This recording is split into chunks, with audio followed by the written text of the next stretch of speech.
Hi, I'm Hanegraaff, president of the Christian Research Institute, and of course the author of Muslim, What You Need to Know About the World's Fastest Growing Religion.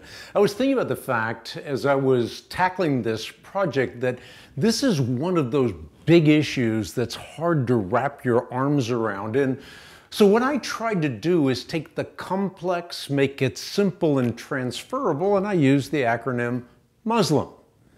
So with the first M, what I do is I give you an overview of the life and legacy of Muhammad. Who was Muhammad? And by the way, how does he compare to the Christ of Christianity? The U reminds you of unreliable revelations. We hear so much about the Holy Quran. But the truth is, it is a discombobulated mess of words. It is complete with factual errors, and I think even worse, faulty ethics.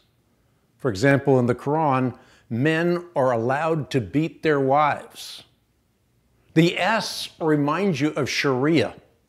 Sharia is state, state is Sharia. No wonder that it's very, very difficult, in fact impossible, to try to start some kind of a democracy in a country like Iraq. Sharia has had a devastating impact on women, on war, and on the whole of Western civilization. The L, it's an important letter, reminds you of the Levant. In the Levant today, you have the Dome of the Rock, gilded with 80 kilograms of gold, and the sun reflecting from that dome reminds you that in Islamic lore, Islam is the culmination of the religions, and Muhammad the culmination of all the prophets. So I want you to know the significance of the Levant in Islamic lore, particularly as we move towards what they believe are the end times. And then the Islamic State. I'm not just talking about the Islamic State. When I talk about the I, the Islamic State ought to remind you of an end-time caliphate.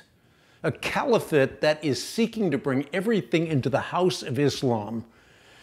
In the last M, major Muslim misapprehensions. What I do there is I take the complex, again, I make it simple. How do I do that? Contrast is the mother of clarity.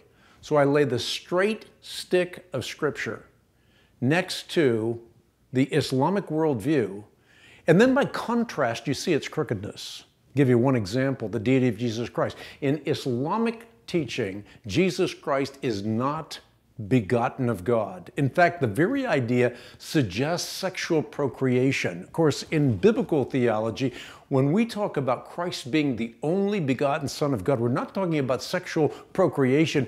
We're talking about special relationships. So Muslim misapprehensions is a very important category. I hope you'll enjoy the book. I mean, it's a book that ultimately you need to read because this is a subject of transcendent importance to every single person living in Western civilization.